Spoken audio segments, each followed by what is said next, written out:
Hello అందరికీ welcome back to my channel Telugu జోడి blog. First time అనుకుంటా నేను నా ఛానల్ నేమ్ చెప్తూ వీడియో స్టార్ట్ చేయడం. ఇంకా వీడియోలోకి వచ్చేస్తే మీలో చాలా మంది అడిగిన క్వశ్చన్, అసలు పెళ్లి ఎవరిదో చెప్పకుండా వీడియోస్ అప్లోడ్ చేస్తున్నావు అని. నేను షార్ట్ లో ఆల్రెడీ చెప్పాను పెళ్లి ఎవరిదని, కానీ అదెవరైనా వినకపోయి ఉంటే మళ్ళీ ఒకసారి క్లారిటీ కోసం చెప్తున్నా. నరేష్ వాళ్ళ అన్నయ్య కొడుకుది. పెళ్లిళ్ళంటే ఒక్కొక్క సైడ్ కొన్ని పద్ధతులు పాటిస్తారు. అంటే ఆంధ్ర సైడ్ వేరుంటాయి, తెలంగాణ సైడ్ వేరుంటాయి.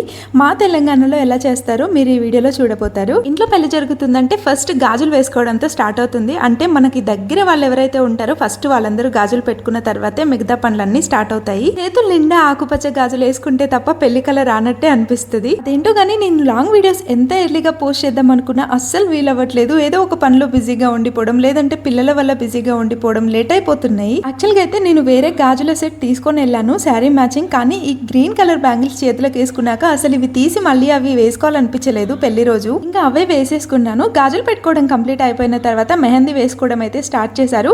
నేనైతే అస్సలు వేసుకోలేదు. పిల్లలతో అవ్వదు కదా, వాళ్ళు అటు ఇటు తిరుగుతూ ఉంటారు, అనవసరంగా డిస్టర్బెన్స్ లాగా ఫీల్ అవ్వాల్సి వస్తుంది. అందులో ఇది కరాచీ కోన్ కూడా కాదు, అదైతే 5 minutes లో అయిపోతుంది. దీనికి చాలా టైమే పడుతుంది. అంతలోపు పిల్లలు అది ఉంచరు. అందుకే నేను వద్దనుకున్నా. ఇంకా మేము పెళ్లి కొడుకుని చేసే ముందు రోజే సిటీ నుంచి అయితే ఇంటికి వెళ్ళిపోయాము. మళ్ళీ ముందు రోజు ఉంటే బెటర్ కదా, హడావిడి లేకుండా అని. బట్ ఒక్క రోజు నైట్ కూడా పెళ్లి కొడుకు వాళ్ళ ఇంట్లో అయితే స్టే చేయలేదు. పిల్లలతో అస్సలు వీలవ్వదు, బాగా సతాయిస్తారని చెప్పి మా ఇంటికి వాళ్ళ ఇంటికి దగ్గరే అన్నమాట. అంటే వేరే ఊరైనా డిస్టెన్స్ తక్కువగానే ఉంటుంది, అందుకే వెళ్ళేసి వచ్చాము. చూస్తుంటే పెళ్ళైపోయి కూడా 4-5 days కంప్లీట్ అవ్వడానికి వస్తుంది. కానీ ఈ రోజుకి కుదిరింది నాకు వాయిస్ ఓవర్ ఇవ్వడానికి. ఈవినింగ్ పెళ్లి కొడుకుని చేయడానికి ముందే తోరణపాకులన్నీ కట్టేసి, అంటే మన రిలేటివ్స్ ఎవరైతే ఉంటారో వాళ్ళ ఇంటికి కూడా తోరణపాకులు కడతారు.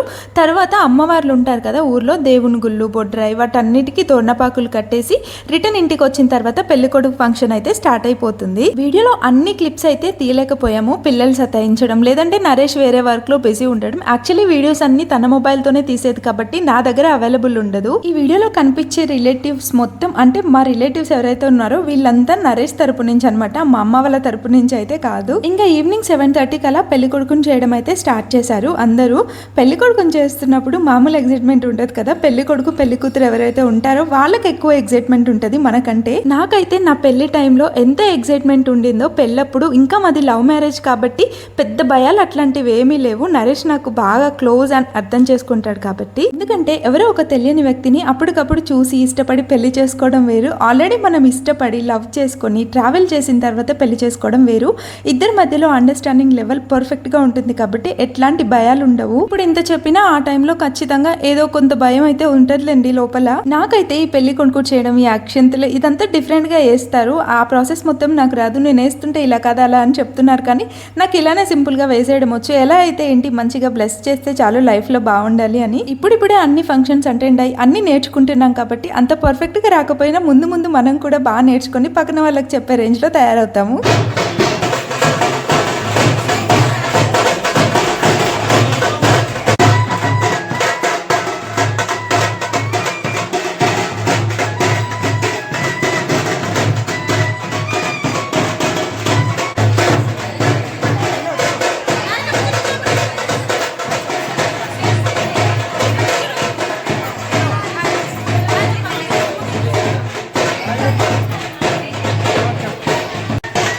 ఇంకా అందరం పెళ్లి కొడుకుని చేయడం కంప్లీట్ అయిపోయిన తర్వాత ఈ అంకుల్ అయితే లాస్ట్ లో పెళ్లి కొడుకుని చేసి గోర్లు అవన్నీ ఉంటాయి కదా, అవన్నీ ఒకసారి ఇలా పైన క్లీన్ చేసే అన్న తర్వాత నలుగు పెట్టి నెత్తికి కొబ్బరి నూనె అదంతా పూసిన తర్వాత మళ్ళీ మంగళ స్నానాలు అవి చేపిస్తారు. తర్వాత పెళ్లి కొడుకుని చేసే వాళ్ళు ఎవరైతే ఉంటారో వాళ్ళు బట్టలు పెడతారనమాట.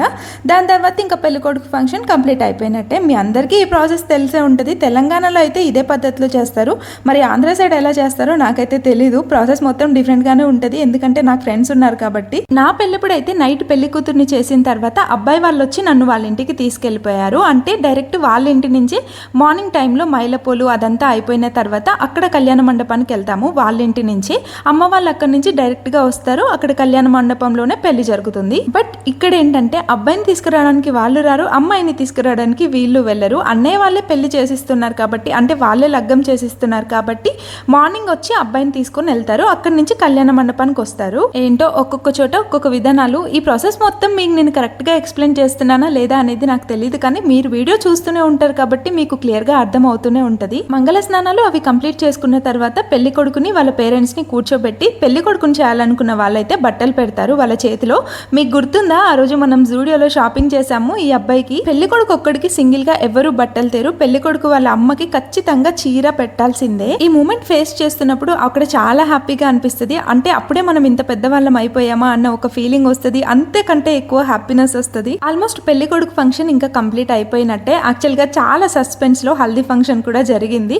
యాక్చువల్లీ హల్దీ ఫంక్షన్ ముందట్లా ప్లాన్ చేసుకోలేదు. అందరూ అన్నారు హల్దీ కూడా చేసుకుంటే బాగుండిద్ది, పెళ్లి కూతురు వాళ్ళు చేస్తున్నారు కదా అని చెప్పి. బట్ మా బావ వాళ్ళు ఏంటంటే కొంచెం ఆలోచించారు. అంటే పెద్ద అబ్బాయికి చేయలేదు హల్దీ ఫంక్షన్, మళ్ళీ చిన్నవాడికి ఎందుకులే, ఆల్రెడీ ఫస్ట్ చేయలేదు కదా అని చెప్పి కొంచెం వెనక ముందు ఆలోచించారు. బట్ ఫోటో స్టూడియో వాళ్ళు ఇది అనేది ఒక హ్యాపీ మూమెంట్ కదా, దీనికి ఆచారాలు అట్లాంటివి ఏమీ ఉండవు, చేస్తే బాగుండిద్ది అన్న తర్వాత లైట్ గా అలా సెట్ చేసాము. ఆ నైట్ టైం మనకి డెకరేషన్ కి సంబంధించి ఐటమ్స్ కూడా ఏమి ఊళ్ళో దొరకవు కాబట్టి ఇంకా మా దగ్గర ఉన్న వాటితోనే అడ్జస్ట్ చేసాము. హల్దీ ఫంక్షన్ ఏమో కానీ పాపం బయట ఒక రకంగా చలి, అంటే బాగా ఓపెన్ ప్లేస్ లో ఉంటది బావ వాళ్ళ ఇల్లు. వెనకాల నుంచి చల్లటి గాలి, వాటర్ పోస్తూనే ఉన్నారు అందరూ.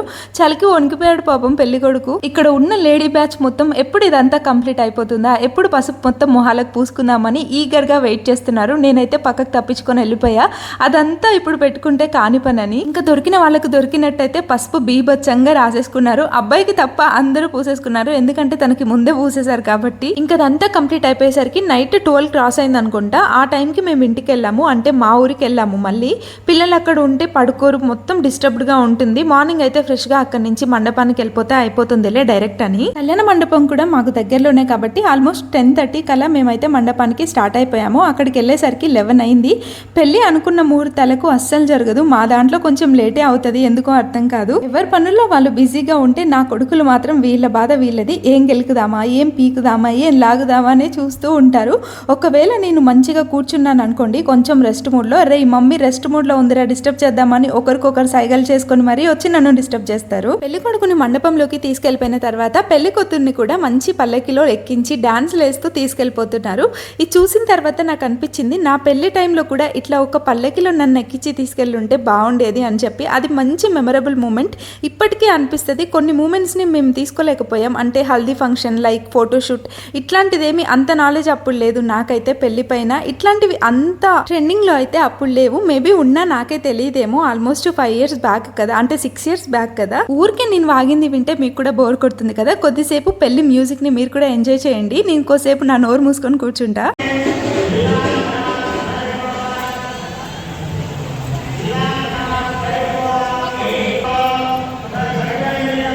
మ్యూజిక్ ఉంటుందేమో అనుకున్నాను, బట్ లేదు కదా, అది ముందే అయిపోయింది అనుకుంటా. పర్లేదులేండి, నేను వాగేదైతే కొద్దిసేపు మీరు మిస్ అయ్యారు కదా. నేను పిచ్చి మొహాన్ని నరేష్ మొబైల్ నా చేతికి ఇచ్చెళ్ళాడు బయటికి వెళ్ళేటప్పుడు. చిన్న వర్క్ ఉండి తను బయటికి వెళ్ళాడు అనమాట ఫ్రెండ్స్ తో.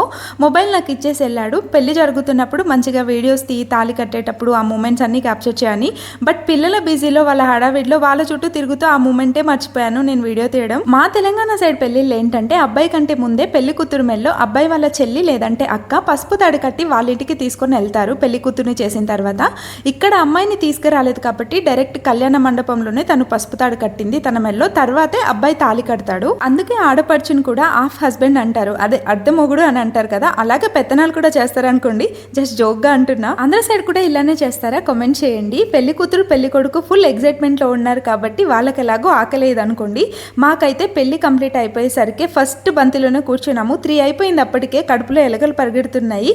నాన్ వెజ్ స్మెల్ వచ్చేసి ఇంకా ఆగుతామా, కుమ్మేసాము. Mutton, chicken, bagara rice ever green కదా ఏ ఫంక్షన్ లో అయినా. మా తిండి బిజీలో మేమున్నాము. పెళ్లి కూతురు పెళ్లి కొడుకు మాత్రం మంచిగా డాన్స్ లేస్తూ ఎంజాయ్ చేస్తున్నారు. ఇదన్నమాట పెళ్లి వీడియో. మీకు నచ్చిందా? నచ్చితే లైక్ చేసి మన ఛానల్ ని సబ్స్క్రైబ్ చేసుకోండి. బాయ్.